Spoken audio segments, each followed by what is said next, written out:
la ponencia de Sergio se va a profundizar la significación científica y política del célebre texto de Engels, El papel del trabajo en la transformación del mono al hombre, y en su valor en el debate actual con las visiones especulativas del posmodernismo y como base para investigar el tema del ser humano nuevo, un tema en el que, como ya sabemos, el compañero Sergio ha trabajado profundamente.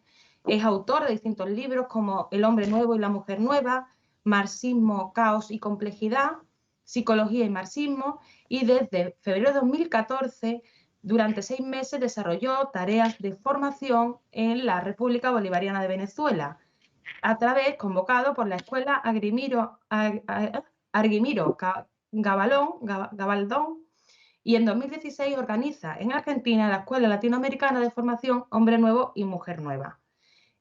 Como he dicho inicialmente, el compañero Sergio va a comenzar con su conferencia online titulada El papel de Engels en la transformación del mono en el ser humano nuevo. Muchas gracias. Cuando quieras, Sergio. Bueno, ahí estamos. Espero que se me esté viendo bien porque estamos presentando. Muy buenos días para Colombia, muy buenas tardes para el Estado español. Te agradezco la presentación, Carmen. Y bueno, vamos a empezar presentándonos. Mi nombre es Sergio Mario Guili, soy director del ELAF, Escuela Latinoamericana de Formación Hombre Nuevo, Mujer Nueva. Y lo que vamos a ver el día de hoy es el papel de Engels en la transformación del mono en el ser humano nuevo, ¿sí? Digamos que los temas de la subjetividad no fueron profundizados por Marx y Engels, si bien nos aportaron muchos elementos para entender la subjetividad, digamos, pero Marx estratégicamente, siguiendo el principio de ascensión de lo abstracto a lo concreto, entendió que no podía meterse en lo más concreto, más multideterminado como era el ser humano, si primero no profundizaba sobre lo más indeterminado, sobre lo más simple, podríamos decir, en las categorías actuales de simple y complejo, lo más abstracto, según las categorías que utilizaba Marx, que es el tema de la economía, ¿sí? Porque el devenir del ser humano tiene muchísimo que ver con la base material, ¿no? Y entonces ese fue el caballo de Troya por donde ingresó el posmodernismo. Para entender la anatomía de la derrota teórica de los 80, tenemos que entender cómo el marxismo en los temas de la subjetividad no pudo dar respuestas y cómo por ahí entró todo el pensamiento burgués, el pensamiento reaccionario, el posmodernismo, dentro de nuestras propias filas. Había una puerta abierta en nuestra fortaleza sitiada y por esa puerta entraron. La fortaleza fue la de la subjetividad. Sin embargo, Engels, en ese enorme escrito que es el papel del trabajo en la transformación del mono en hombre, ya nos estaba dando elementos los cuales teníamos que profundizar para poder dar respuesta a toda la vorágine especulativa que desde la década del 60 en Francia y después en los 80 en Argentina de Latinoamérica vino a desarticular el pensamiento marxista, intentando dejarlo como una epísteme antigua, decimonónica, que quedaba más para los libros, para los recuerdos que para el pensar la actualidad del ser humano. Digamos que este texto forma parte de ese enorme esfuerzo que hizo Engels ahí entre el 73 y el 83 aproximadamente, de intentar presentar un frente teórico en todos los planos, con lo más avanzado de la ciencia, él solo apoyando a Marx, viviendo su vida teniendo que trabajar ese dialéctica de la naturaleza, en definitiva, su proyecto. Una parte de ese dialéctica de la naturaleza es el papel de trabajo en la transformación del mono en hombre. En 1895 y post-mortem, después de que muere, se publica este texto en la revista Die Neue Zeit del Partido Socialdemócrata Alemán, ¿sí? Y digamos que ahí ya estaban las bases para poder plantear una cantidad de elementos en relación a la subjetividad, digamos, y ahí está planteado una pieza única del pensamiento humano, porque en ese texto Engels da una respuesta cabal acerca de lo que significa la transformación del australopiteco, hoy sabemos que es el australopiteco, él decía el mono en hombre, ¿sí? En ser humano. El proceso de hominización, si bien es el primero que lo plantea, y lo plantea con una exactitud enorme, tenemos que decir hoy, pero así como Darwin hizo lo propio en términos de la evolución de las especies, Engels definió ese paso de lo natural, del orden de lo natural al orden de lo social, con una claridad meridiana, y solamente es tapado este descubrimiento por su carácter revolucionario y porque es un comunista el que lo planteó, ¿no? Pero bueno, el carácter revolucionario está dado por aquello que nosotros venimos hablando desde el principio. Digamos, Hegel planteaba un programa de computación, la idea absoluta se desplegaba en su contrario, la naturaleza se desplegaba en lo contrario. La sociedad llegaba a un punto en el cual ambos órdenes de determinación se tocaban en la filosofía hegeliana. ¿Sí? Hegel había descubierto la idea absoluta, su carácter dialéctico, por lo tanto, el fin de la historia en el Estado prusiano. Marx y Engels, como hegelianos de izquierda, plantean que hay que poner esa dialéctica con los pies sobre la tierra, encontrar la dialéctica en la realidad objetiva, y que si del mundo inanimado había habido un salto cualitativo al mundo animado, al mundo natural animado, a la vida, que había habido un desarrollo, como demostró Darwin. Si ese desarrollo después pegaba un salto y seguía como desarrollo social, y desde los albores de la humanidad hasta el siglo XIX la humanidad se había desarrollado, ese desarrollo iba a continuar, y por lo tanto el capitalismo, lejos de ser una sociedad natural, era una sociedad producto de un desarrollo y parte de un desarrollo, por lo tanto su fecha de caducidad estaba establecida en algún punto, ¿sí? Y que la humanidad iba a seguir desarrollándose. Si todo se desarrolló hasta ahora, todo va a seguir desarrollándose. Con lo cual, la idea de Hegel no es descartada del todo.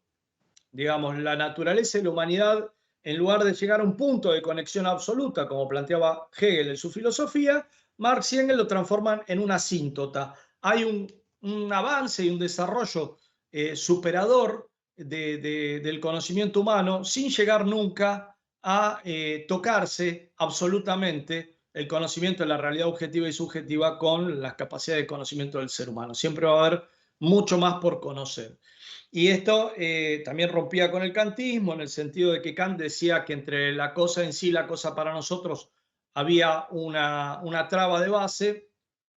Marx y Engels dicen no hay ninguna traba de base, simplemente el conocimiento humano se tiene que desplegar. Como el conocimiento es infinito, nunca vamos a llegar al absoluto, ¿sí? Pero no hay ninguna traba de base, que es por donde nos quieren atacar hoy constantemente, desde las visiones especulativas, subjetivistas, etcétera, etcétera. Hay un intento de meter el kantismo dentro del marxismo y, digamos, para eso se acuden a teorías especulativas en el plano de la subjetividad. Y este texto, El papel de trabajo en la transformación del mononombre, nos brinda una base para responder a esas teorías. Digamos que el brillante texto de Engels plantea que primero el trabajo, luego con él la palabra articulada, fueron los dos estímulos principales bajo cuya influencia el cerebro del mono se fue transformando gradualmente en el cerebro humano, que, a pesar de toda su similitud, lo supera considerablemente en tamaño y perfección, y a medida que se desarrollaba el cerebro, desarrollábanse también sus instrumentos más inmediatos, los órganos de los sentidos. Esta brillante, tremenda, enorme hipótesis de Engels se ve claramente corroborado por la ciencia. Nosotros fuimos desarrollando nuestra anatomía cerebral producto de la praxis, de la práctica de esos homínidos, del Homo habilis, el Homo erectus, hasta llegar al Homo sapiens sapiens, que somos nosotros. También se fue afinando la mano, la posibilidad de tener la pinza fina, el pulgar oponible, que en lugar del mono que agarra así, nos permite hacer este elemento que es la pinza fina. Y se fue desarrollando una coordinación visuomotriz entre ojos, mano, desarrollo de zonas cerebrales específicas, afinamiento de esas zonas cerebrales específicas, desarrollo hasta anatómico de las zonas cerebrales específicas. Esto fue total y absolutamente corroborado por la ciencia. Nuestra anatomía es producto de la práctica milenaria y de la evolución y de la selección natural y después de la selección social, por supuesto, en un proceso donde selección natural fue decayendo y selección social fue haciéndose cargo del proceso de cambio anatómico del ser humano. En nuestro genotipo está instalado ya el desarrollo sociohistórico de milenios, ¿sí? Entonces tenemos que la corroboración del concepto de Engels es brutal, es tremenda, no podía ser más exacto, ¿sí? Ahí vemos cómo esos homínidos empezaron a desarrollar lo que hoy los neuropsicólogos llaman los sistemas cerebrales funcionales, es decir, la coordinación entre diversas zonas cerebrales, la zona cerebral motriz, la visual en el córtex occipital, la motriz que está acá, junto con los prefrontales que iban dirigiendo la actividad de estos homínidos, digamos, ganando cada vez más en prefrontales, ganando cada vez más en coordinación, porque estas zonas, los prefrontales, son las zonas que planifican, operan y verifican todas nuestras acciones, ¿sí? Ese homínido cuyos primeros avances tecnológicos fue el avance en cuanto a centímetros de filo por kilos de piedra. Esos fueron nuestros primeros avances tecnológicos y también nuestros primeros avances cerebrales, hay que decirlo. Y ahí tenemos cómo desde los cerebros, desde el Australopiteco hasta el Homo sapiens, se va desarrollando, ven, esta zona fundamentalmente, la capacidad craneal, ¿sí? Por supuesto, pero cómo las órbitas alrededor de los ojos se van, digamos, se van haciendo cada vez más suaves y cómo el cráneo va conteniendo cada vez un volumen mayor de cerebro, producto de este avance en la capacidad de procesamiento de la información.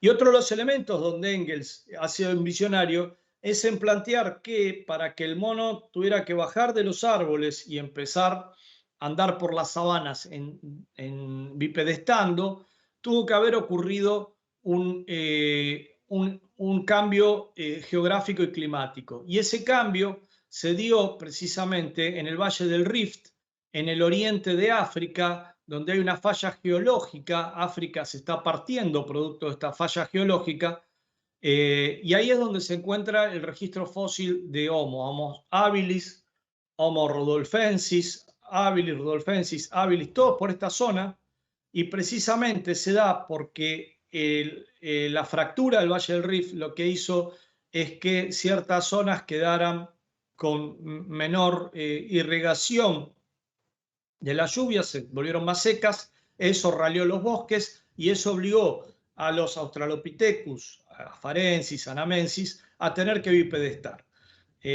Jorge Wagensberg, de quien ya les he hablado, planteaba el cambio que significó para ese australopitecino que estaba bajando del árbol, de repente poder pararse erecto sobre sus aún débiles extremidades inferiores y poder avistar por encima de los matorrales al horizonte y poder, por lo tanto, verificar si venía algún tigre diente de sable, pongámosle, algún cazador, y eso significaba que tenía un mayor procesamiento de la información que le permitía anticipar la incertidumbre del entorno, siguiendo las otras dos charlas que hemos dado, ¿sí? Con lo cual se fue fijando en la anatomía de esos australopithecus la musculatura, los cambios que había que hacer en todos los huesos, en la pelvis, en el fémur, en todos los huesos para poder bipedestar, ¿sí? Es decir, en esto también Engels ha sido un visionario. Entonces, lo que esto se entronca es con la concepción marxista del ser humano, ¿sí? Con la esencia del ser humano, tal como lo había planteado Marx en aquella pieza enorme del pensamiento humano, que es las tesis sobre Feuerbach, donde en una de las tesis, precisamente la sexta, un descubrimiento que nunca es lo suficientemente ponderado, porque como Maradona hizo tantos goles que uno se pierde goles maravillosos, Marx hizo tantos que entonces nos olvidamos de que fue el descubridor de la esencia del ser humano, ¿sí? Y Marx dice, la esencia del hombre no es ninguna abstracción inherente al individuo aislado, en su realidad es el conjunto de las relaciones sociales que lo determinan. Ya vimos que las relaciones naturales eran las que más determinaban en lo previo al desarrollo del género Homo, y que lentamente las relaciones sociales fueron las que fueron determinando, ¿no? La manada eran relaciones naturales, y poco a poco, con el desarrollo de la cultura, del lenguaje, esas relaciones se fueron volviendo en relaciones sociales, donde la base de las relaciones sociales están dadas por digamos, la base material, y de ahí se establece una superestructura política, ideológica, artística, etcétera, etcétera, etcétera, etcétera, filosófica, religiosa, ¿sí? Y que en los albores era, por supuesto, cazadores-recolectores, que podían hacer algún raspador todavía tosco, que podían empezar a hacer algún hacha de mano, etcétera, etcétera. Esas eran las fuerzas productivas en aquel momento, y la superestructura, digamos, política no la podemos imaginar mucho, aunque vemos algunos restos que nos permiten saber que sí prestaban atención al arte, como las pinturas rupestres de Altamira, donde bueno, uno ve ahí cómo fijaban ese mundo mágico, religioso y muy ligado a las actividades de caza, ¿no? Pero, digamos, en esencia, el planteamiento de Engels del nacimiento natural del psiquismo humano nos conecta con esta sexta tesis sobre Feuerbach, y la vemos históricamente, ¿sí? En su desarrollo de lo simple a lo complejo, cómo el ser humano va siendo un producto social. Y esta sexta tesis, digamos, que es un planteamiento en el plano filosófico, se conecta con el planteamiento científico, psicológico concreto, a través de este señor, Lev Semyonovich Vygotsky, ¿sí? Vygotsky lo que hace es traducir al plano psicológico esta sexta tesis, que es como un lineamiento general. ¿Y qué nos va a decir Vygotsky? En tanto el individuo solo existe como ser social, como miembro de algún grupo social, dentro de cuyo contexto sigue el camino del desarrollo histórico, la composición de su personalidad y la estructura de su comportamiento dependen de la evolución social, y sus principales aspectos están determinados por esta última. La construcción psicológica completa de los individuos depende directamente del desarrollo de la tecnología, del grado de desarrollo de las fuerzas productivas, y de la estructura del grupo social del individuo, del grupo social al que el individuo pertenece. Aquí tenemos, ¿sí?, en un texto que se titula La modificación socialista del hombre, de Vygotsky, tenemos transformado el concepto filosófico de Marx en verificables, en elementos científicos verificables por la ciencia, ¿sí? Es decir, en ese desarrollo tecnológico, el ser humano se transformó a sí mismo, ¿sí? Se fue construyendo a sí mismo a través de su praxis. Digamos que aquí tenemos un elemento para analizar de la historia del marxismo occidental, porque Lev Vygotsky desarrolla sus teorías del 24 al 34 en 10 años de furia creadora, dijo algún historiador de Vygotsky. Sin embargo, en Occidente, esas teorías de Vygotsky no llegaron hasta 1962, donde en Reino Unido se publica el primer texto de Vygotsky, totalmente purgado, censuradas todas las frases que hacían alusión a los conceptos de Karl Marx. Entonces, para esa época ya había décadas donde el psicoanálisis era tomado por muchos marxistas como la concepción del psiquismo humano, del ser humano, del marxismo, en ese híbrido que fue el freudomarxismo, ¿no? El freudomarxismo de Wilhelm Reich, que lo siguió después Roger Garaudí, muchos otros teóricos que Althusser, bueno, que se plantaron desde esta concepción que no aportó absolutamente nada a la teoría marxista, y lo que hizo fue desviarla, y lo que hizo fue sentar las bases para que después, sobre ese punto débil, se estableciera la fractura que generó el posmodernismo en nuestras propias filas. Digamos, el caballo de Troya ya estaba dado por ahí, pero claro, décadas de censura en Occidente que nos difundían una teoría especulativa y profundamente burguesa, como vamos a ver, que es el psicoanálisis. Digamos que Lenin ya nos había advertido acerca del peligro que significaba en nuestra teoría no contar con una visión de la subjetividad. Y lo hace desde un cuadro que escribe, que dibuja en sus cuadernos filosóficos, ¿sí? Donde nos dice que nos plantea una cantidad de campos del conocimiento sobre los cuales debe construirse la teoría del conocimiento y la dialéctica, ¿sí? La historia de la filosofía, ergo, dice, mejor dicho, la historia del conocimiento en general, todo el campo del conocimiento, cómo evoluciona, eso es lo que teníamos que estudiar para poder dar una respuesta a aquellos que nos iban a atacar desde el campo de la subjetividad. Y fíjense lo que dice: historia de las distintas ciencias tenemos que estudiar, historia del desarrollo mental del niño, hoy llamaríamos psicología evolutiva, historia del desarrollo del desarrollo mental del animal, es decir, lo que hoy llamaríamos etología, historia del lenguaje, más la psicología, más la fisiología de los órganos de los sentidos. Y agrega que la filosofía griega indicó todos estos momentos. ¿Qué nos estaba diciendo en términos actuales y de la teoría de la complejidad? Que lo que teníamos que estudiar era el desarrollo, el procesamiento de la información en la biosfera, lo que teníamos que estudiar, cómo se estaba dando eso, cómo desde el procesamiento más simple hasta el procesamiento complejo había una historia y había una lógica.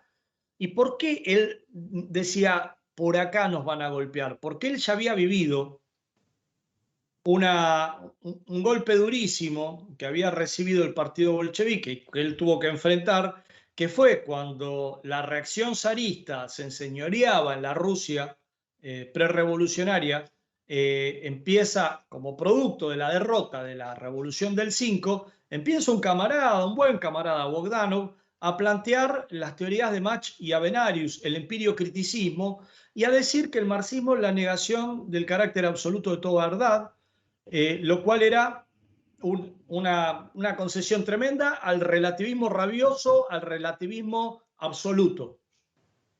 Digamos, a través de las teorías del empirio-criticismo, decía, bueno, nosotros no sabemos qué hay ahí afuera de nuestros sentidos. Lo que decimos es que nosotros lo que observamos en nuestro cerebro es lo que nos dicen nuestros sentidos que hay.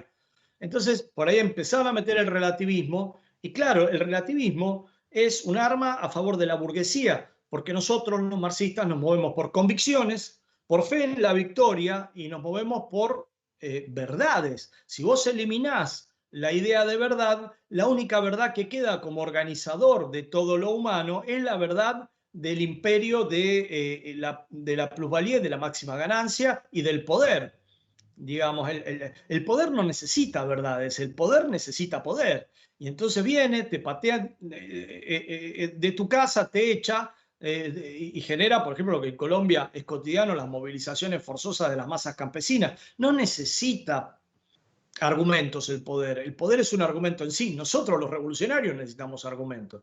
Y si dentro del núcleo del partido bolchevique había un camarada que decía el marxismo es la negación absoluta de todo el carácter de la verdad, Lenin tenía que salir a responderle. Y escribe contrarreloj y apuradísimo, y cuando los camaradas lo miraban y decían Lenin se volvió loco, no entiendo por qué se pone a escribir este texto, se pone a escribir materialismo y empirio-criticismo para responder a Bogdanov.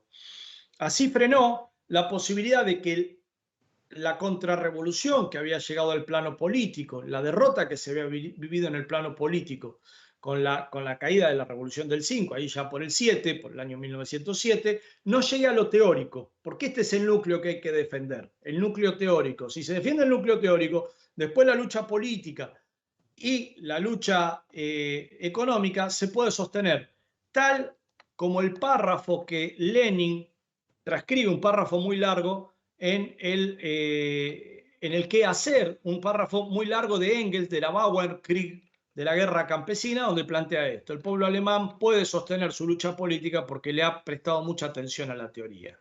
Y dentro y en ese marco también hay que recordar la otra gran lucha teórica que dio Engels contra Dühring, digamos, un cuadro que había puesto el Kaiser para, en el marco de las leyes antisocialistas, después de la Revolución del 71, tratar de fracturar al Comité Central del Partido Socialdemócrata Alemán. Y ahí es donde Engels tiene que escribir el anti-Dühring.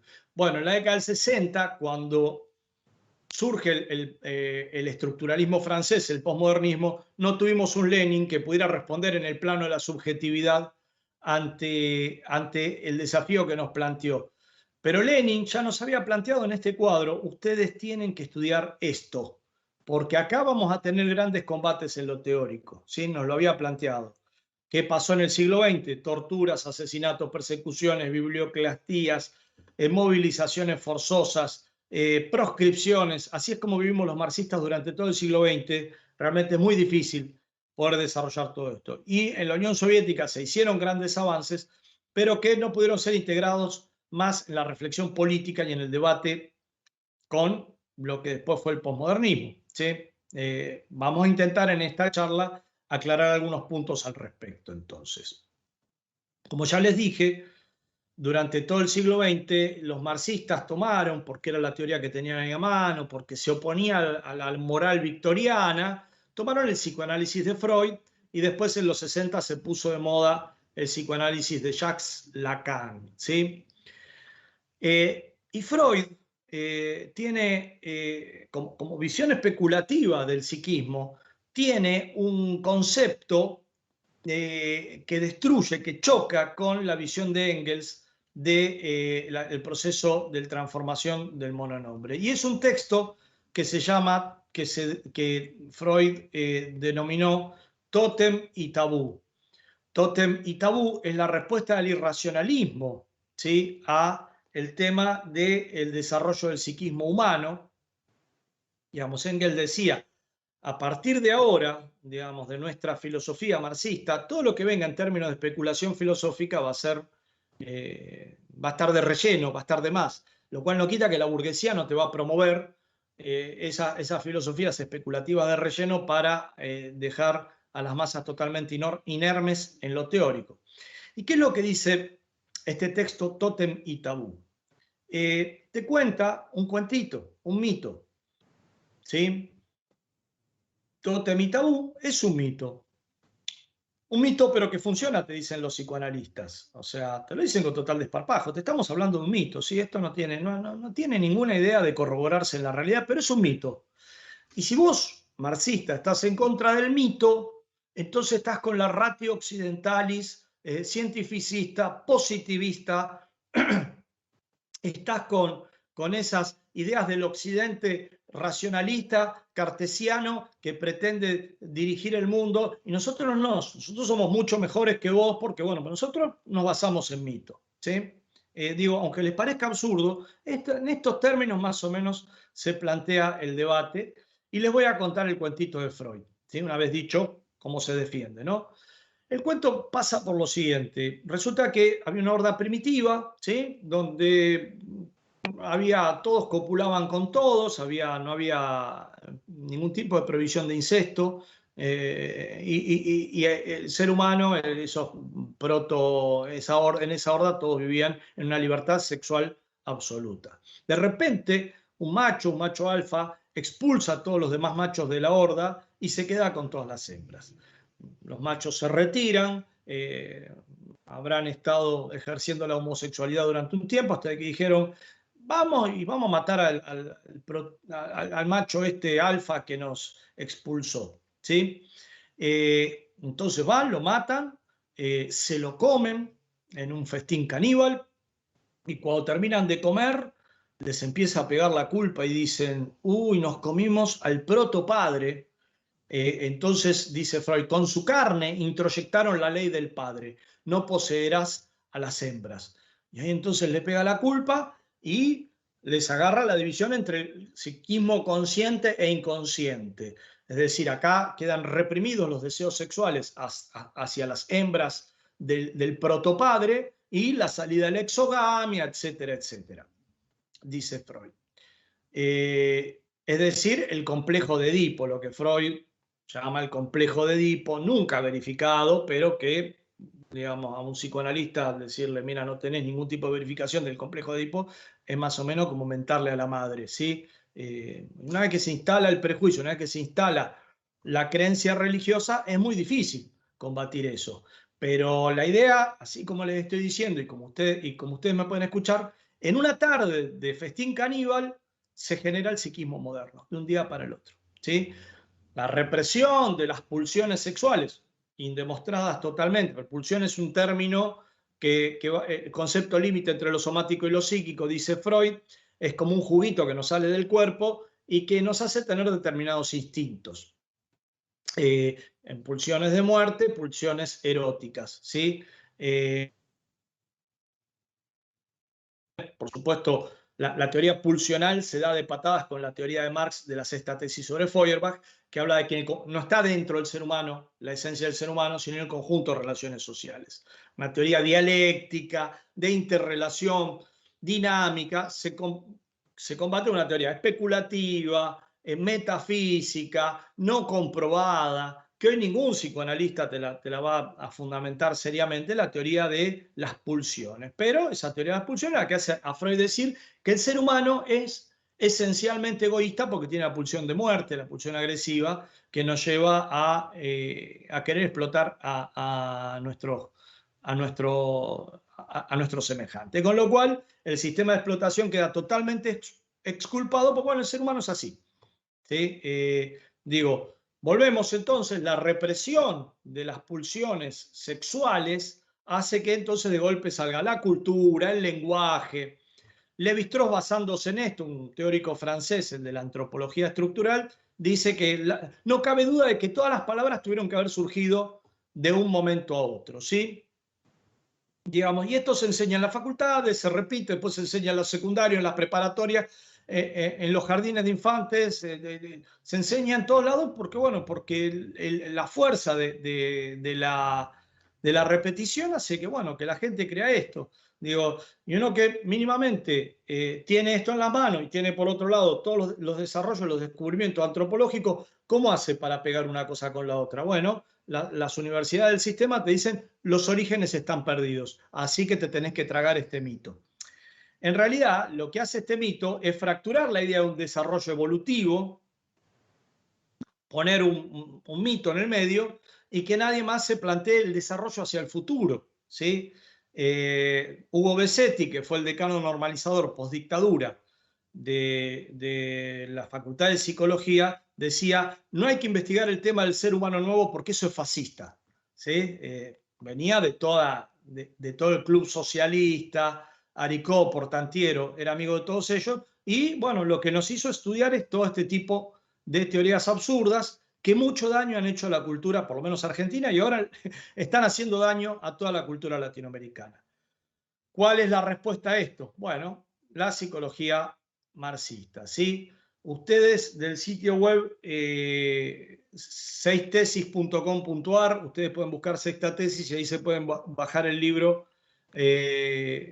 el Hombre Nuevo, Mujer Nueva, y lo que ven ahí es la tapa del libro Psicología y Marxismo, de nuestra autoría también. Y el marxismo es una respuesta superadora. ¿Por qué? Porque establece el carácter sociocultural del psiquismo humano. Y ahí lo tenemos a uno de los compañeros de ruta de Vygotsky, que es Alexei Leontiev. Hay un texto de Leontiev que es Actividad, Conciencia, Personalidad, que es el ABC de la psicología marxista, que se estudia hoy en la Universidad de La Habana, y que fue compañero de ruta de Vygotsky junto con Alexander Romanovich Luria, que es no el padre de la neuropsicología soviética, sino el padre de la neuropsicología mundial, se podría decir uno de los padres. Estos tres fueron la gran troika de la psicología soviética. Leontiev dice, la psicología burguesa hace pasar la conciencia del hombre de clase por eterna y universalmente humana, la representa como algo absoluto, sin atributos e insuperable. Este fetichismo del psiquismo humano, este fetichismo del individuo humano, es lógico y está entrelazado con el fetichismo de la mercancía y con el fetichismo de la sociedad capitalista como una sociedad natural. Lo que hace Totem y Tabú es pretender naturalizar el psiquismo del ser humano, de la sociedad dividida en clases. Y esta conciencia, esta capacidad de duplicar el mundo, ustedes me están observando con su conciencia en estos momentos, es un producto sociohistórico, ¿sí? Por lo tanto, dentro de 500 años, si seguimos como humanidad y si seguimos pudiendo avanzar en términos sociohistóricos hacia la sociedad socialista, indudablemente esos seres humanos verán nuestra conciencia aún como rudimentaria en muchos aspectos y podrán ver más claramente el carácter, digamos, transitorio de esta capacidad que tenemos nosotros, seres humanos de sociedades divididas en clases, de procesar en tiempo real la información del mundo externo, de tener cierto aparato conceptual semantizado, es decir, regido por el lenguaje, con el cual tratamos de entender, tratamos de vernosla día a día con la incertidumbre de este mundo capitalista, ¿sí? Lo que dice Leontief es toda la psicología burguesa, y se los puedo garantizar, toda la psicología burguesa hoy no se plantea el desarrollo hacia un ser humano de características superiores, ¿sí? ¿Por qué? Bueno, porque eso es subversivo, porque eso es plantearse el sistema de explotación. Y fíjense entonces las rupturas que plantea el psicoanálisis en el marco de estas teorías especulativas, ¿sí? El psicoanálisis, por lo tanto, es la base del posmodernismo, ¿sí? La versión mística del psiquismo y el lenguaje oculta, ¿sí? El tema de que el psiquismo y el lenguaje es producto de una evolución natural barra social, y que es producto de una interrelación de un psiquismo con una realidad, ¿sí? Que el lenguaje, que el psiquismo proviene de una base material, que es el cerebro. Los psicoanalistas se enfurecen cuando se les plantea que el psiquismo algo tiene que ver con el cerebro. Ahí vienen las acusaciones de fisiologista, de cientificista, de biologicista y toda una cantidad de palabrotas que te tiran por la cabeza, pero en realidad el psiquismo está acá, en el cerebro, digamos.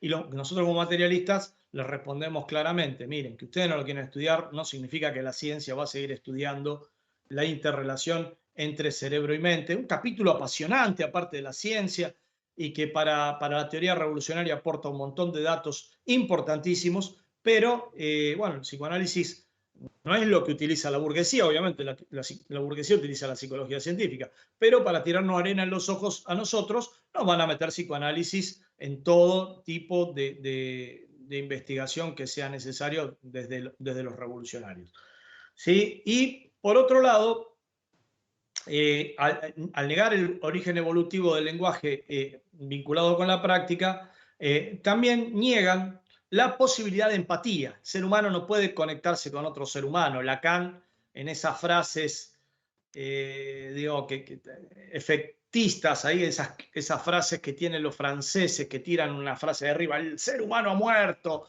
Bueno, Lacan dice, la relación sexual no es posible, ¿sí? Porque uno nunca tiene relación sexual con otra persona, sino con las imagos internas y con los padres de esa otra persona. Bueno, una cosa, digamos, especulativa, efectista. Noam Chomsky decía, los intelectuales en Francia terminan por no pensar, ¿sí? Se comportan como estrellas de Hollywood. Y por supuesto lo bien que decía, lo acertado que estaba. Digamos que nosotros tenemos que ver contra este absurdo de que el lenguaje surgió un día, una visión evolutiva del lenguaje, y ahí lo tenemos de vuelta a Engels, ¿sí? Que Engels nos planteaba la idea de que producto de la praxis de la horda, de esas prototribus, digamos, es donde el lenguaje se va volviendo cada vez más articulado, más rico, ¿sí? Y si en un principio eran sonidos guturales que incluían vinculados con la acción, con la práctica, muy vinculado a la práctica. Por ejemplo, un sonido gutural como podía significar ahí hay un mamut, vamos a cazarlo. Digamos, la propia especialización fue generando la especialización de las palabras, ¿sí? De los conceptos, en un desarrollo de milenios del lenguaje, no fue de un día para el otro. Esto es producto de milenios. Y en esos milenios hay momentos intermedios donde todavía no había dentro del lenguaje palabras abstractas. Entonces, por ejemplo, la idea de redondez se diría sol rueda, por ejemplo, para decir el concepto abstracto de redondez, había que vincularlo a lo concreto, y después el salto a lo abstracto, y de ahí a los lenguajes más abstractos con los cuales hoy se mueve la humanidad, que son los grandes lenguajes como el español, como el inglés, como el alemán, el árabe, el chino, el japonés, los lenguajes hindúes, etcétera, etcétera. Digamos que eso es producto de un desarrollo evolutivo vinculado a la praxis humana. Digamos que los psicoanalistas y los teóricos del posmodernismo han tenido siempre un celo muy grande en velar estos temas. ¿Por qué? Porque así podían cumplir su rol desviacionista. Digamos que, y porque el carácter evolutivo del psiquismo humano daba por tierra con todas las especulaciones psicoanalíticas, como hemos visto. Pero fíjense cómo esto también son los rasgos centrales del posmodernismo que plantea Perry Anderson, teórico inglés marxista con los cuales uno puede tener desacuerdos y acuerdos, pero que escribió un texto interesante que es Tras las huellas del marxismo occidental, del materialismo histórico, perdón, Tras las huellas del materialismo histórico, donde su capítulo 2 analiza el avance del posmodernismo, del estructuralismo francés, en un capítulo que se llama Sujeto y Estructura, y donde plantea ciertos rasgos del posmodernismo, a saber, exorbitancia del lenguaje, accidentalización de la historia y atenuación de la verdad. Digamos que esto está prefigurado en la teoría psicoanalítica. Exorbitancia del lenguaje, ¿por qué? Porque el lenguaje no se conecta con la realidad. En Lacan, el lenguaje es una estructura totalmente aislada de la realidad objetiva. Digamos, no surge de la práctica, no es una herramienta que surge de la práctica, sino es una herramienta, una estructura al margen de la realidad. Una estructura que tiene vida propia, donde significantes y significados no se conectan ni de casualidad, donde esa estructura nos determina. Nosotros somos sujetos sujetados, ¿no? En esta idea de los estructuralistas franceses, la muerte del sujeto no existe porque existe solamente la estructura del inconsciente psicoanalítico que nos determina, que habla por nosotros. Althusser va a decir que le va a agregar las estructuras económicas más la estructura del inconsciente, listo, no quedó nada de sujeto. Se agrega esta idea con su antihumanismo teórico, el ser humano desaparecido. Para Lévi-Strauss es la estructura del saber-poder que nos determina, una estructura sin determinación de clase, un gran favor a la burguesía, por otra parte, ¿no? Porque entonces en cada organización revolucionaria, en cada grupo de camaradas que se juntan, ahí también está el saber-poder. Y ese es el rol que cumplió, en este caso, Michel Foucault, ¿sí? Pero todos parten de esto. Esto es lo interesante, de esa vuelta a Kant sobre la base del inconsciente psicoanalítico. ¿Por qué no podés ver la realidad? Porque tenés tu inconsciente, tus deseos inconscientes te impiden ver la realidad objetiva, ¿sí? Ahora, ¿existen dificultades producto de nuestros propios deseos para conocer la realidad objetiva? Por supuesto que sí. Pero ese es un problema de los científicos, no de los especuladores especulativos psicoanalíticos y posmodernos. Le doy un ejemplo. Rutherford quería descubrir con cálculos ciertas partículas subatómicas, ¿sí? Y hacía a la gente sacar cálculos. Y la gente sabía lo que tenía que calcular. Y cada 2 por 3 le caía, mirá, Rutherford, acá hay una nueva partícula subatómica que acabo de descubrir. Rutherford analizaba los números y se daba cuenta de que los números estaban acomodados para que den esa partícula subatómica. ¿Qué hizo Rutherford? Cálculo a ciegas. Y eso es lo maravilloso que tiene la investigación científica, ¿sí? Y por eso se sigue avanzando pese a nuestra subjetividad, a nuestros deseos inconscientes, etcétera, etcétera. Entonces, el psicoanálisis durante todo el siglo XX y aún hasta ahora, los posmodernos plantean en el debate con el marxismo, ustedes, marxistas, primero nos plantean que tenemos una tosca visión reflexológica, 2, que no conocemos el inconsciente, que por lo tanto que no conocemos al ser humano. Los marxistas no conocen al ser humano, sí los profesores de las cátedras burguesas, que lo que hacen es ir a cobrar su sueldo a fin de mes y dar sus cátedras y dar un gran servicio a la burguesía. Mientras que los marxistas toscos, que no entienden al ser humano, hicieron revoluciones como la china, como la cubana, como la vietnamita, ¿sí? Hoy dirigen la segunda potencia mundial, pero los marxistas no conocemos al ser humano. Los que sí lo conocen son estos profesores universitarios, ¿sí? Y lo cierto es que para debatir el marxismo, los clásicos no pudieron profundizar sobre estas nociones de la subjetividad. Sin embargo, tenemos este texto de Engels que es un gran aporte para responderles a todas estas teorías. Pero ellos siguieron escalando sobre bases, sobre pies de barro, construyeron en una ciénaga, perfecto, pero siguieron construyendo su edificio y los marxistas tenemos que seguir construyendo el nuestro sobre bases científicas, sobre las sólidas bases que nos dejaron Marx y Engels.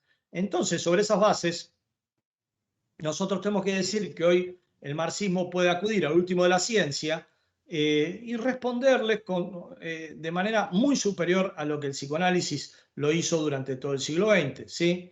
Y ahí tenemos una definición de conciencia. Yo tomo una, ¿sí? De un físico que aparte es neurocientífico, que se llama Carl Friston. Este texto es del 2017, que dice que la conciencia es procesamiento consciente, y que el procesamiento consciente consiste en inferir las causas de los estados sensoriales y por lo tanto navegar por el mundo para eludir las sorpresas. El yo consciente es simplemente una forma de capturar los futuros contrafácticos de una manera que facilita la inferencia activa. Brillante, esta idea de yo que tenemos, esta idea de identidad nuestra que tenemos, es un constante procesamiento de información en nuestro cerebro que escanea el mundo exterior y escanea nuestro mundo interior en tiempo real, nos da esa idea de identidad y nos permite, por lo tanto, proyectarnos hacia el futuro y tomar acciones, ¿sí? Digo, lo que decíamos en las otras reuniones, información es lo que nos permite superar la incertidumbre del futuro y prever ese futuro y hacer cosas para estar de la mejor manera en ese futuro. La memoria tiene un rol prospectivo, es decir, está precisamente para no ir a acariciar al cocodrilo y que te coma el cocodrilo, porque la memoria te dice, acordate que ese cocodrilo nos come a nosotros, ¿sí? Entonces, ahí tenemos una idea de conciencia como procesamiento de la información vinculada con un proceso evolutivo, con una función que le permitió sortear la selección natural y la selección social, contrariamente a la visión metafísica, objetualizante de la conciencia, ¿sí? No es un objeto, es una relación entre nosotros y el mundo, procesamiento de información. Y aún así, los psicoanalistas siguen diciendo, nosotros sabemos del inconsciente, ustedes no, porque en la Rusia soviética, tosca, dogmática y burocrática, no se hablaba del inconsciente.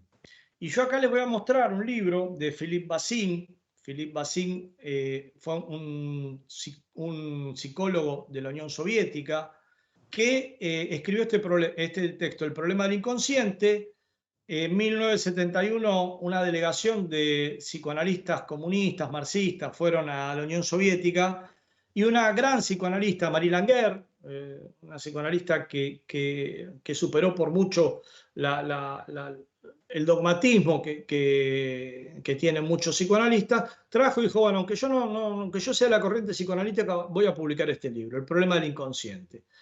Este libro es impresionante, está escrito en el 69, no podemos pedirle todas las respuestas que hoy hay acerca del inconsciente a Philippe Bassin, pero sí decirles que había una sólida escuela de pensamiento acerca del inconsciente, científica, por supuesto.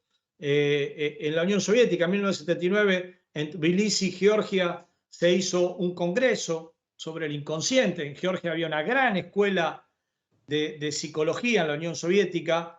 Había un gran psicólogo ahí, que hay un centro por ahí en Georgia, el centro Uznatse, en homenaje a este gran psicólogo. Y Philippe Bazin nos explica en este texto el problema del inconsciente, los fundamentos materialistas, científicos y revolucionarios del procesamiento inconsciente, y dice: las formas inconscientes de la actividad nerviosa superior son el resultado de un desarrollo, fíjense, en plena vinculación con Engels, que ha sido estimulado a lo largo de milenios por la selección natural. Por consiguiente, deben ejercer en la adaptación biológica y social el mismo papel que las formas de actividad nerviosa superior que determinan la conciencia. Es decir, tenemos en paralelo un procesamiento consciente y procesamiento inconsciente. Si ustedes aprendieron a manejar un auto o una bicicleta, sabrán que al principio toda nuestra conciencia, todo nuestro proceso atencional tiene que estar guardando atención a los cambios que tenemos que hacer, al manejo, a las velocidades, a los cálculos mentales, y después ese procesamiento se vuelve inconsciente y podemos charlar con el que tenemos al lado mientras manejamos. Es decir, ahí tenemos una sinergia, que es lo que plantea Philippe Bazin, entre consciente e inconsciente, y no solamente esa visión de consciente e inconsciente en permanente conflicto que nos da el psicoanálisis, es una visión metafísica de todo nada, o es consciente o es inconsciente. Bazin va a decir: hay estado de semiconsciencia, en realidad esto es un gradiente que va desde la conciencia absoluta hasta la inconsciencia absoluta, ¿no? Es decir, agrega un montón de cosas muy interesantes. Por supuesto que también habla de los fenómenos de disociación que son producto del inconsciente y la emocionalidad. Ya nos vamos a referir con esto y vamos a ver cómo la ciencia lo hace de una manera muy superadora, muy superior a lo que lo hace el psicoanálisis. Alexander Luria, ¿sí?, en respuesta a todas estas cuestiones de la palabra, del lenguaje como elemento surgido de vaya a saber dónde, ¿sí?, que tiene vida propia y de los cuales los seres humanos no somos más que objeto, Alexander Luria habla del origen práctico del lenguaje en plena línea con lo que había planteado Engels. Luria escribió un texto de la cultura mundial, el lenguaje en acción, el cerebro en acción, que es un gran texto. Y este texto, Conciencia y lenguaje, también es un enorme texto de Luria, digamos, y donde toma los tópicos en los cuales el psicoanálisis y el posmodernismo se cree superador, y los toma de una manera mucho más científica y con muchas más posibilidades para el pensamiento revolucionario.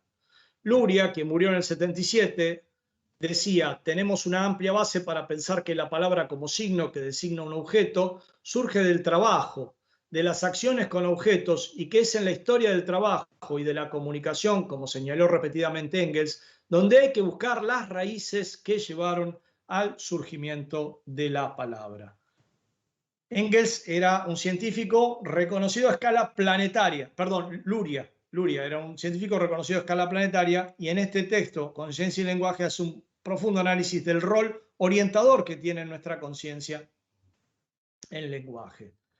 En los pueblos del trópico, dice en un pasaje que es muy conocido de este texto, que a veces no se sabe que es de este texto, dice: en los pueblos del trópico existe solo una palabra para designar el color blanco.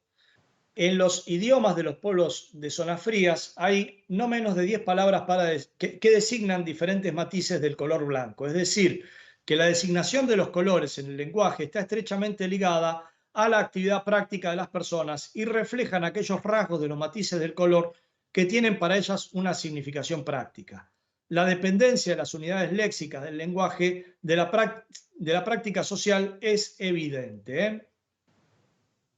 La obra póstuma se publicó post-mortem de Luria, y ustedes fíjense que los posmodernos toman este mismo pasaje y lo toman para el otro lado, como decíamos con la teoría de la complejidad, lo toman para el otro lado y nos dicen: ven, eso demuestra que el lenguaje no tiene nada que ver con la realidad del lenguaje, nosotros construimos a través del lenguaje una realidad social que no tiene nada que ver con la realidad. Y claro, los profesores posmodernos no tienen nada que ver con la realidad porque reciben su cheque y porque viven acomodadamente, ¿no? Digamos, si uno nació en el Ártico y no puede diferenciar entre el color blanco de la nieve recién caída y el color blanco de la nieve congelada, detrás de la nieve congelada va a tener un oso que se lo va a comer. Entonces es cuestión de vida o muerte poder diferenciar esos colores. No es una cuestión antojadiza, subjetivista, y en este revival del kantismo, de la cosa en sí, nosotros no nos podemos ver con la cosa en sí, nos vemos con el lenguaje, te quieren hacer ver los posmodernos y los psicoanalistas. Luria está diciendo claramente el lenguaje tiene que ver con la práctica, muchachos, y seguramente en el trópico tienen 20 palabras para designar al verde, porque de eso depende la sobrevida, porque en la praxis discriminar 20 colores de verdes es fundamental en el trópico. Y la ciencia avanza, aunque el psicoanálisis se queda y se queda formando escuelillas, aunque los posmodernos no hacen más que repetir sus retintines. Y en ese avance y en ese desarrollo, la ciencia sigue dando la razón a Friedrich Engels. Y ahí lo tenemos a un gran científico, Jack Panksepp.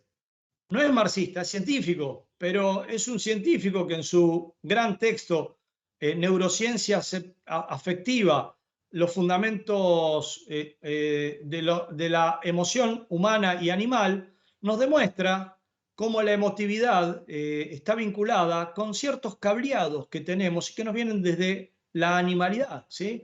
Los psicoanalistas, repito, los posmodernos que nos plantean que son los superadores en términos de la subjetividad, en realidad se van quedando atrás y la ciencia está estudiando la emocionalidad, los aspectos de la inconsciente, de una manera muy superadora. ¿Y qué nos demuestran?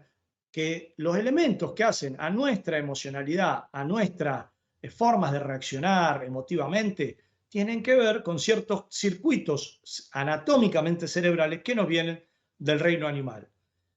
Panksepp, ustedes lo van a ver, lo van a encontrar en internet. Si después de esta charla quieren profundizar sobre sus teorías, él rasca las ratitas de laboratorio con las cuales trabaja y lo llaman el rascarratas o algo así, el rascador de ratas, y descubrió que las ratas tienen cosquillas y que tienen una risa que se puede descubrir en ultrasonidos, ¿no? O sea, se ríen en ultrasonidos las ratitas cuando él le hace cosquillitas. Y lo que demuestra es que hay dos tipos de sistemas de acción. Los sistemas de acción de la vida cotidiana, que tienen que ver con la búsqueda, con la curiosidad, con el grito de apego, con la sexualidad, por ejemplo, y los sistemas de defensa. Los sistemas de defensa son más comúnmente llamados de ataque-fuga, que tienen que ver con la rabia y el miedo, pero que más profundamente son ataque, fuga, congelamiento,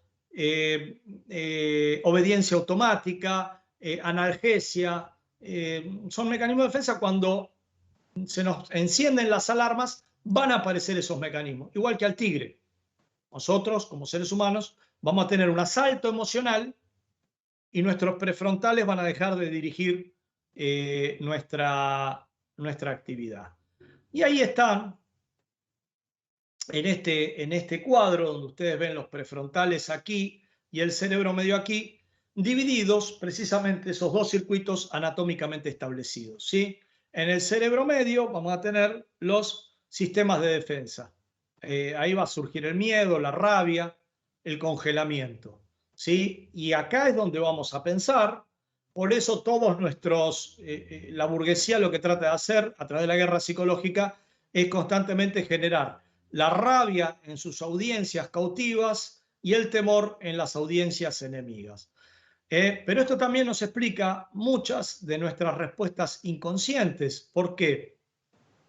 Precisamente desde un acto impulsivo hasta una disociación tienen que ver con estas respuestas inconscientes que nacen desde este cerebro medio y que tienen su gatillo en la amígdala, ¿sí? Digamos, lo que va a intentar la burguesía es que nosotros no actuemos desde el pensamiento, de la reflexión, sino desde el inconsciente, ya sea por miedo, ya sea por rabia, ¿sí? Y esto es lo que se trabaja ahora con la posverdad y lo que se trabaja ahora con la guerra de perros, que es la táctica que implementa la burguesía a través de las redes sociales, de los odiadores, etcétera, etcétera, etcétera, etcétera. Los recuerdos no procesados constituyen la base de la patología y de las reacciones disfuncionales que aparecen en diversos trastornos mentales. En situaciones de estrés severo, la excesiva estimulación de los cuerpos amigdalinos interfiere con la función reguladora del hipocampo y del córtex prefrontal. Entonces ahí tenemos explicado mucho más profundamente la división entre consciente e inconsciente, y de aquí se sacan técnicas para trabajar con las personas que han sufrido estrés postraumático, víctimas de violación de los derechos humanos, de las guerras civiles, etcétera, etcétera, que han ido años a psicoanalistas y que no han encontrado respuestas. Bueno, hoy hay técnicas psicoterapéuticas muchísimo más profundas, como la terapia de exposición prolongada, como la terapia EMDR, que lo que hace es depotenciar esas sinapsis que han quedado con mucha carga eléctrica, y poder hacer que esas representaciones dolorosas se conecten con el resto de las redes neurales, y así dejen de causar síntomas y se deje en el pasado la perturbación de esos recuerdos dolorosos. Por eso, digamos, hoy para los esbirros del imperialismo, los yanquis utilizan estas técnicas. MDR les aplican técnicas de exposición hasta a través de videojuegos y de realidad virtual a sus esbirros que quedaron con estrés postraumático, y a nosotros nos venden psicoanálisis. Fíjense, Argentina es la capital mundial del psicoanálisis y no hay otro lugar del planeta que tenga más psicólogos por metro cuadrado que Argentina, por habitante. Sin embargo, murieron más combatientes de Malvinas por estrés postraumático que por las propias acciones bélicas, por lo menos en las islas, ¿sí? Con lo cual, una psicología especulativa también mata, porque todos ellos fueron a un psicoanalista que, con una base irracional, los atendió de una manera total y absolutamente impráctica, inefectiva, mientras hoy hay otras técnicas muy superadoras. De la mano de la ciencia, que es donde el marxismo siempre debe estar surfeando para responder a la anticiencia. Bien, vamos a ver lo siguiente. Y ya para ir cerrando, Engels nos da una perspectiva de evolución del psiquismo humano. ¿En qué? En la capacidad de procesamiento de información, ¿sí? Y ahí es donde tenemos otra vez el debate que dimos en nuestra charla pasada, que los invito a visitarla, aquella de teoría del caos y de la complejidad. Tenemos que volver sobre esos tópicos, ¿sí? Porque son los tópicos que tenemos que defender frente a la reacción y sobre todo frente a un progresismo que es profundamente reaccionario y con el cual no nos tenemos que confundir. Sí, dice Jorge Wagenberg, y tenemos que volver a aquella frase que habíamos visto en aquel momento: la emergencia de una línea progresiva no es necesaria ni obligatoria, pero sí razonablemente probable para una sucesión de estados de incertidumbre alternativamente altos y bajos del entorno, ¿sí?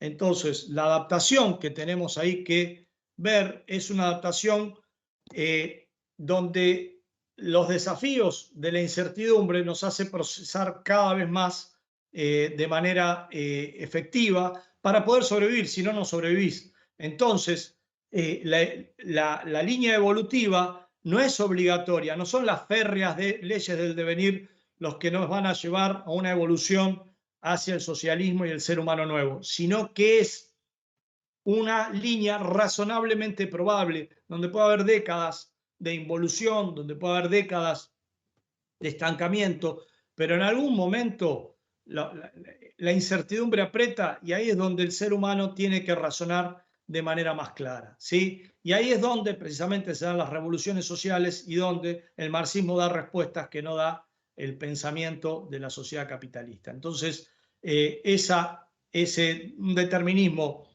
dialéctico, donde lo casual está, donde los estancamientos están, donde los retrocesos están, es el determinismo que hoy ve la ciencia a la hora de hablar de proceso evolutivo. Pero no se niega la evolución, sí se la matiza, sí se la ve en ciertos marcos, pero sigue la concepción de Marx y Engels sigue estando vigente. Si todo evolucionó hasta ahora, todo va a seguir evolucionando hacia capacidades de procesamiento superadoras. Y ahí es donde tenemos un gran debate con quienes se plantean que si sos evolutivista, sos entonces darwiniano social, spenceriano, y a todos ellos ya le respondía Engels en su carta a Piotr Lavrovich Lavrov de 1871, donde decía: toda la doctrina darwinista de la lucha por la existencia no es más que la transposición pura y simple de la doctrina de Hobbes sobre la guerra de todos contra todos, la tesis de los economistas burgueses de la competencia y la teoría malthusiana de la población, del dominio social al de la naturaleza viva. A mi juicio, el instinto social fue uno de los móviles principales de la evolución del hombre a partir del mono. El instinto social, ese es el centro que pone Engels, ¿sí? Y es un centro que hoy todas las investigaciones demuestran que claramente forma parte de la línea que la evolución, tanto natural como social, hace predominar. La línea de la empatía, la línea del trabajo en cooperación, la línea del altruismo, digamos, es superadora a la línea del individualismo. Y por eso los animales sociales son los de mayor nivel de corticalización, los de mayor nivel de capacidad cerebral. Por lo tanto, esa línea nos lleva directamente al ser humano nuevo, al hombre nuevo, a la mujer nueva, ¿sí? Y fíjense cómo ya en el siglo XX, Margaret Mead planteaba este elemento como fundamental de toda la evolución, una antropóloga norteamericana, quien decía que para ella el primer signo de civilización era un fémur fracturado, porque decía, para que este individuo haya tenido que volver que seguir viviendo pese a tener un fémur fracturado y que este fémur haya soldado, quiere decir que hubo alguien que lo cuidó. Y en esa tarea de cuidado es donde se ven los signos de la civilización.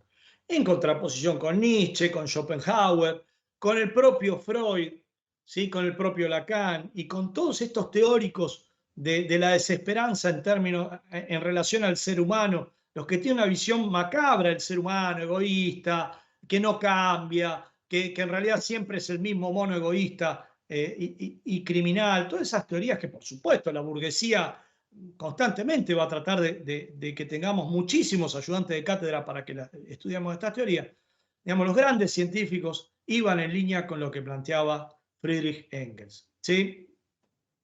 Fíjense en el Instituto Max Planck, que queda en Leipzig, ahí en el territorio donde era la RDA, en la República Democrática Alemana, Michael Tomasello, uno de los grandes teóricos, tiene un texto que se llama ¿Por qué cooperamos? Y dice, desde muy temprano en la ontogenia, los niños colaboran con sus congéneres de una manera que es propia de nuestra especie y de ninguna otra. Los niños participan de ese tipo de actividades de colaboración porque les interesan en sí mismas, no solo porque sean un aporte para sus metas individuales, ¿sí? La cooperación es la base de la cultura humana y esto nos lleva a como hay un cambio ya hasta en nuestra anatomía cerebral que nos permite tener algo a lo que Tomasello da mucha atención, que es la atención compartida.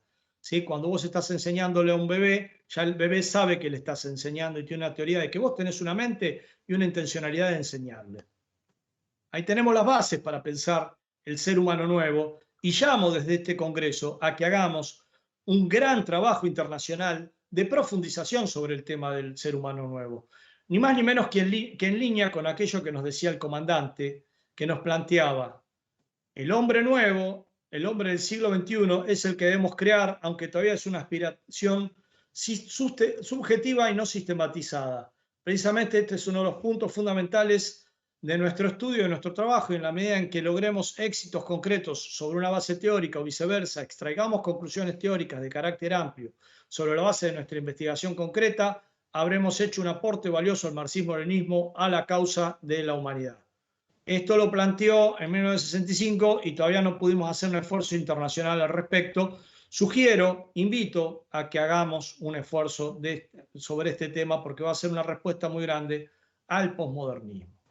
Y acá tenemos un resumencito de la evolución psicológica desde la conciencia gregaria, donde hay una autoconciencia rudimentaria, donde todavía los lenguajes son rudimentarios. El psiquismo del ser humano de la sociedad de vida en clases, donde estamos actualmente. Usted está aquí, digamos, nosotros estamos aquí. Autoconciencia y conciencia social en desarrollo. Y el ser humano nuevo, que es autoconciencia elevada y elevada conciencia social, visión desalienada del ser humano, de la sociedad y de la naturaleza, empatía, capacidad de sentir el dolor ajeno, elevada capacidad emocional. Estos serían las líneas que se plantean en la evolución psicológica, fenómeno que está científicamente siendo cada vez más corroborado. Por supuesto que los invitamos a seguir todo lo que se ha dicho en este congreso, que es enorme realmente lo que hemos estado trabajando y lo que vamos a seguir trabajando.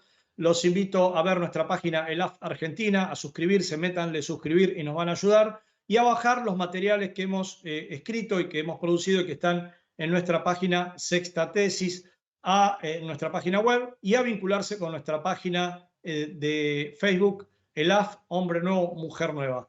Hasta aquí hemos llegado. Muchas gracias por vuestra amabilísima atención.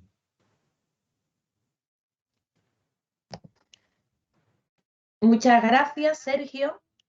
Y bueno, paso a leer un poco los saludos que ha habido en YouTube y una pregunta al menos que ya han lanzado al respecto. Bueno, primero hay saludos desde Costa Rica, Julián Sorel saluda desde Argentina, Alberto Morel desde Argentina, Francisco Torres desde Sinaloa, en México, Ejido, José Antonio Ejido, el profesor José Antonio Ejido, desde la futura República Popular Federal de las Españas, Práxedes Pérez Vargas desde Córdoba, España, y bueno, y muchos más, aquí de Arequipa, Perú, también desde Salta, Argentina, desde Cantabria, el compañero Jairo Ajá. Y bien, pregunta Ulises Corbe, excelente presentación, ¿hay algún rasgo en lo posmoderno que auxilie a la lucha revolucionaria? Bien, a ver, eso es más una pregunta que aludiría a la política que a aquello que tiene el posmodernismo, ¿sí? Como visión, como visión idealista. Digamos, yo lo que planteo es que el posmodernismo entró ahí donde nosotros le dejamos la puerta abierta, ¿sí? Y el posmodernismo ha llamado la atención sobre fenómenos que los marxistas no teníamos lo suficientemente trabajados, ¿sí? Por ejemplo, el efecto del poder sobre las personas. Por eso el discurso de Foucault fue tan fuertemente, impregnó tan fuertemente, ¿sí? Yo creo que nosotros tenemos, o sea, como decía Lenin, todo idealismo parte de un pedazo de la realidad. No es un absurdo el idealismo. El idealismo parte de un trozo de la realidad, de la curva, de la espiral ascendente de la realidad, y esa curva se va al idealismo, transformando esa curva en una recta, dice Lenin. Nosotros tenemos que retomar los temas que trabajaron los posmodernos. Hay otros que no, Lévi-Strauss mucho no vamos a encontrar, pero digamos, Foucault, Freud, por supuesto que tiene herramientas que los psicólogos tenemos que usar, como por ejemplo el análisis del vínculo terapéutico, el haber planteado el tema del inconsciente, todos esos elementos fuertemente tenemos que incorporarlos dentro de nuestra concepción. Lo que pasa es que la ciencia ha avanzado tanto sobre esos elementos que, digo, volver al posmodernismo es como volver a una epísteme que hoy sí ha quedado total y absolutamente envejecida. Pero en ese momento nos hicieron un efecto aplanadora donde nos dejaron en falta a los marxistas en muchos terrenos. Digo, yo creo que lo que sí tenemos que ser fraternales con aquellos compañeros y compañeras, camaradas, que están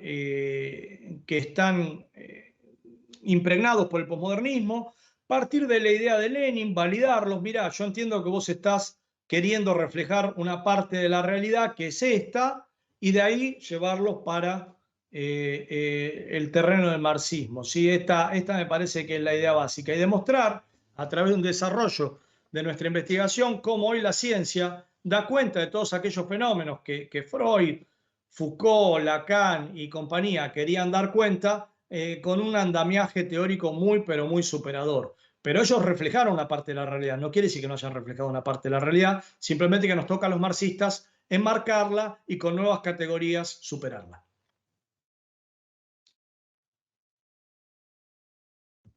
Bien, el compañero Miguel Borrajo dice, una charla muy enriquecedora. ¿Qué autores o propuestas trabajan esta línea de investigación en la actualidad y cuál sería la siguiente pregunta que debería hacerse? Autores. Michael Tomasello tiene investigaciones acerca de la cooperación de y del desarrollo específicamente humano. Panksepp te va a explicar también una cantidad de cosas de lo neuropsicológico, que abonan todo aquello que decía Engels.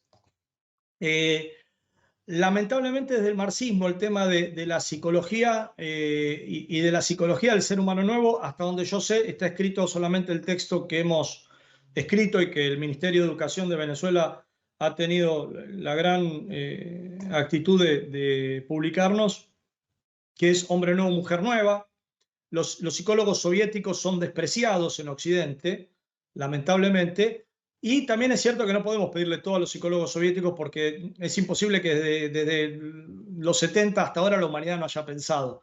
Hay que estudiar psicología científica, hay que estudiar mucho marxismo y hay que ir, a ver, yo lo que propongo, compañero, y son propuestas que tenemos que tener audacia teórica, porque nosotros tenemos tres partes: filosofía, economía política y comunismo científico. Esas son las tres partes integrantes del marxismo. Eso era al principio del siglo XX. Tenemos que integrar una pata que sea concepción marxista del ser humano. Tenemos que hacer una investigación más profunda. ¿En quién nos podemos basar? Bueno, en las reflexiones de muchos revolucionarios. El Che, por ejemplo, su manifiesto sobre el hombre nuevo, que es el socialismo del hombre en Cuba. Tenemos que basarnos también Lucien Seb, el trabajo Psicología, Marxismo y Teoría de la Personalidad, que lo pueden bajar de internet, es un gran trabajo. Es decir, en realidad, Luria, lenguaje, más vale que vamos a tener respuestas para los posmodernos, pero 10.000 veces superadoras. Digamos, nosotros tenemos que tener en claro que tenemos que partir de las bases marxistas, de ahí vincularnos con lo mejor que nos haya dejado la Unión Soviética y proyectarnos hacia lo nuevo que se esté desarrollando, ¿sí? Esa es la tarea que queda para nuestra generación.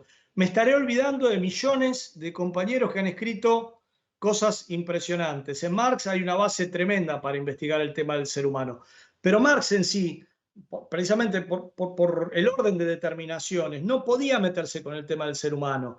Él tenía que ir desde las categorías simples a las complejas y muere cuando empieza a meterse con el tema de la población, lo más multideterminado, y ya empezaba a entrocar con el tema del ser humano, pero ahí muere. Bueno, nosotros somos los que tenemos que seguir ese orden de determinaciones y profundizar en ello. Por supuesto, les recomiendo leer Actividad, Conciencia y Personalidad de Leontiev, que es el ABC de la psicología marxista. Rubén Saavedra pregunta: ¿qué hacer con todos los psicólogos que tienen una visión psicoanalística y posmodernista sobre este tema y que por lo tanto no pueden tratar de buena forma a sus pacientes? Es realmente muy complicado eso porque hace mucho daño. Imagínate que cuando se atiende a una persona que ha sufrido abuso sexual infantil, por el cuadrito que les mostré del cerebro humano, esas representaciones están bajo amnesia disociativa, esos recuerdos muchas veces. Y a mí me parece que algo me pasó. Imagínense si tienen enfrente un psicoanalista que en base a Freud y su famosa carta Flyes, donde dice ya no creo en mi neurótica, no les creía a los pacientes, decían ustedes tienen una protofantasía de seducción por un mayor. ¿Por qué? Porque después de atender a la paciente abusada, salía de la sesión y le cobraba al padre abusador. Y él decía, yo no puedo creer que haya tantos señores respetables que sean abusadores, ¿no? Deben tener una protofantasía. El daño que hizo esa teoría especulativa, es enorme. Digo, el daño que está haciendo hoy el psicoanálisis.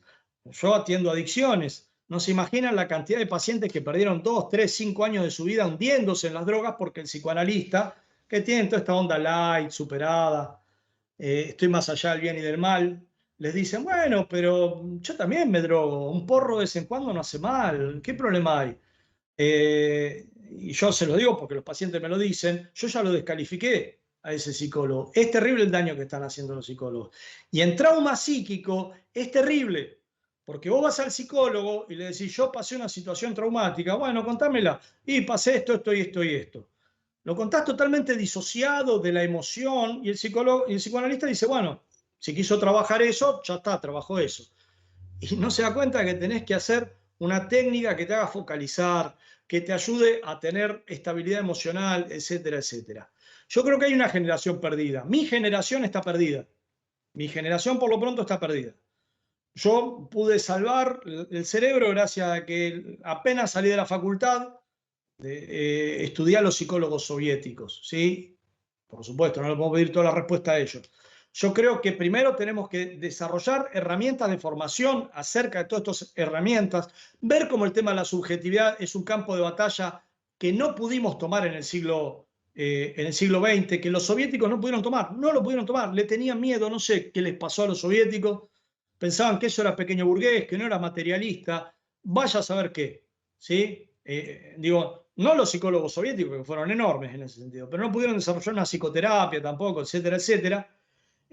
Nosotros tenemos que dar primero, sentar nuestras bases, entender nuestras posiciones, porque no podemos debatir si primero no entendemos qué es lo que dice la ciencia acerca del psiquismo humano, y después fraternalmente tratar de llegar a los compañeros honestos, pero que hayan mamado estas teorías, y tratar de llevarlos para el campo de la revolución. Y después también entender lo siguiente: las revoluciones arrastran psicoanalistas, espiritistas, prosoviéticos, Umbanda, y en ideología podemos estar en desacuerdo, pero en política tenemos que unirnos todos en un gran torrente contra la burguesía y tener la habilidad política de tejer con todos, de construir con todos y de ir para adelante con lo que venga. Una cosa es la lucha ideológica y otra cosa es la unidad política, creyente, no creyente, lo que sea.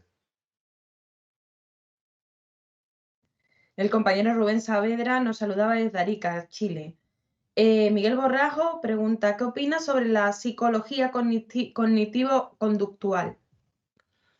La psicología cognitivo-conductual ha desarrollado grandes avances teóricos, técnicos y científicos. Si bien no conceptualizaron el inconsciente, eso una pata floja, y no conceptualizaron en psicoterapia lo que sí había conceptualizado Freud, la transferencia, el vínculo terapéutico, pero han desarrollado grandes avances. Mismo la pelea de los freudianos con los conductuales es absurda, porque el propio Freud había dicho, por ejemplo, que para fobias había que desarrollar otro tipo de técnicas que su psicoanálisis no podía enfrentar. Su psicoanálisis no podía enfrentar 1.000.000 de problemáticas psicológicas. Es pésimo para obsesividad, impracticable con los drogadependientes, complicadísimo en la terapia con niños, con psicóticos ni hablemos, y entre ellos con fobias. Vos interpretando fobias no removés fobias. Las fobias se superan con técnicas conductuales, aunque hoy hay otras técnicas como EMDR, con las cuales en 1 hora y media podés superar una fobia de años. Pero lo que les quiero decir es que el cognitivismo avanzó en un montón de aspectos, pero es una teoría profundamente burguesa y como tal fetichizante del psiquismo de la sociedad dividida en clases, ¿sí? Hay muy buenos teóricos de la psicología cognitiva, como por ejemplo Bandura con B larga, es un psicólogo que tranquilamente se puede encuadrar dentro de la línea del pensamiento engelsiano, ¿sí? Porque cuando sos científico, en definitiva, vas a terminar confluyendo con el marxismo. Bandura es un gran teórico. Lo que quiero decir también es que si la primera ola fue la conductista, la segunda ola fue la cognitiva, que contuvo, suprimió y superó a estas dos primeras olas, ahora hay una tercera ola, que es la contextual, las terapias de tercera ola, dentro de las cuales se inscribe la terapia dialéctica comportamental, es decir, los yanquis, mientras a nosotros nos dicen que la dialéctica es algo viejo, para ciertas pacientes que han sufrido abuso sexual infantil, fundamentalmente, las pacientes con trastorno límite de la personalidad, las que se cortan los brazos, las que tienen crisis a repetición, etcétera, etcétera, se les enseña dialéctica en las terapias de la tercera ola, que contiene, suprime y supera a la de las dos primeras olas, ¿sí? Que es el último avance, que son terapias que son de una efectividad pero tremenda y que dejan al psicoanálisis realmente ya a esta altura del campeonato como algo muy pero muy viejo, muy pero muy viejo. Vos con psicoanálisis podés hacer daño a mucha gente y estas terapias de la tercera ola son un avance impresionante. Y la terapia dialéctica comportamental, les aclaro, conceptualiza que las pacientes que han sufrido trauma psíquico no pueden hacer integraciones dialécticas. Entonces, cuando tenés trauma, lo que haces es ver las cosas en términos de blanco o negro, ¿sí? Y lo que se les enseña a estos pacientes, estas pacientes, es a integrar los contrarios, ¿sí? En visiones dialécticas. Se le da todo un módulo de entrenamiento en habilidades dialécticas. Así que imagínense cuán vigente están todas estas teorías. Julián Sorel dice, excelente exposición. Sergio Pedro Núñez saluda desde Lima, Perú. Práxedes Pérez Vargas dice, magnífico Sergio, como siempre, clarísima exposición de ideas y teorías, fácilmente entendible para cualquier profano en el tema, un don maravilloso que pocas mentes preclaras contienen. Jairo comenta, y el comandante Fidel, otro gran referente, querido Sergio. Salvador Trejo dice, excelente conferencia de Sergio, saludo desde la Ciudad de México. Y el profesor José Antonio Ejido dice, festejar a Engels es hacer un congreso sobre la derrota histórica de Levi Strauss y su estructuralismo, Lyotard y su posmodernismo, Comte y su positivismo. ¿Cuál crees que es hoy el peor irracionalismo? Y para mí el que más daño causa en nuestras filas, es decir, el irracionalismo tiene todo un continuum, digamos. Yo cuando fui a la Facultad de Psicología en el 84, después de la sangría de 30.000 compañeros desaparecidos, nos enchufaron así el posmodernismo. Y el tema es el diversionismo ideológico. Entonces, el irracionalismo es todo un frente teórico y hace, o sea, por ejemplo, hay una frase de Alain Sokal. ¿Se acuerdan que les comenté del affaire Sokal cuando un físico escribió todo un texto en posmodernés que decía que la gravedad cuántica era una construcción social y después y lo publicó en una revista posmoderna y después en otra revista escribió otro texto burlándose de los posmodernos? Este decía que los teóricos de la escuela de Chicago hacen más daño que todos los Lacans, decía. Y yo estoy en desacuerdo. Es todo parte de una estructura. ¿Se entiende? El torturador necesita al periodista que tape la tortura. ¿Se entiende? ¿Quién hace más daño? El torturador, y el torturador está haciendo algo terrible. Y el periodista que tapa la tortura es parte del sistema. ¿Se entiende? Es todo un sistema. Entonces, Foucault hizo mucho daño. Levi-Strauss, Freud, repito, Freud es una gran diferencia. En su época, digamos, podía ser entendible por el desarrollo científico de su momento las teorías freudianas. El post-freudismo hizo un daño terrible, pero Freud en su momento reflejó de una manera X el psiquismo humano. Hoy está haciendo mucho daño, pero también hace daño el irracionalismo en el cual hoy se ha montado la derecha. ¿Sí? Lyotard, por supuesto, que ya era un tipo de derecha. Derrida, con su deconstrucción, que es un término que viene de un fascista como se llama Heidegger, que hablaba de construcción. Digamos, todos esos teóricos que son el pan nuestro de cada día están haciendo un daño terrible. Pero también hacen daño el irracionalismo de Donald Trump, el irracionalismo de todos los líderes imperialistas, ¿sí? Que una vez que estos posmodernos hicieron su tarea de demolición contra el marxismo, la verdad no existe, la verdad no existe, la verdad no existe, ahora se escandalizan porque existe la posverdad. Y la posverdad, señores posmodernos, es algo que ustedes con su muerte de los grandes relatos abonaron. Ahora que crecen las flores del mal de la posverdad y que ya no importa la verdad, sino que lo que importa es poner un meme que me movilice emocionalmente y replicarlo, volvemos a ustedes y dijeron, y les vamos a decir, ahí está su cosecha, compañeros posmodernos, ahí está su cosecha de irracionalismo en la posverdad irracionalista de los Macri, de los Bolsonaro, de todos estos líderes que son una locura, que militan la locura, la estupidez y el absurdo. Pregunta en relación el profesor Ejido, ¿de dónde es Bandura? Bandura yankee. Bandura, búsquenlo con B larga y realmente es muy, muy científico. Bandura. Y ya vamos con la última pregunta porque tenemos la siguiente ponencia. Pregunta Lobo, ¿es el trabajo manual aquel que remite más allá de sí mismo, creando nuevas posibilidades subjetivas y objetivas, avanzando en el conocimiento?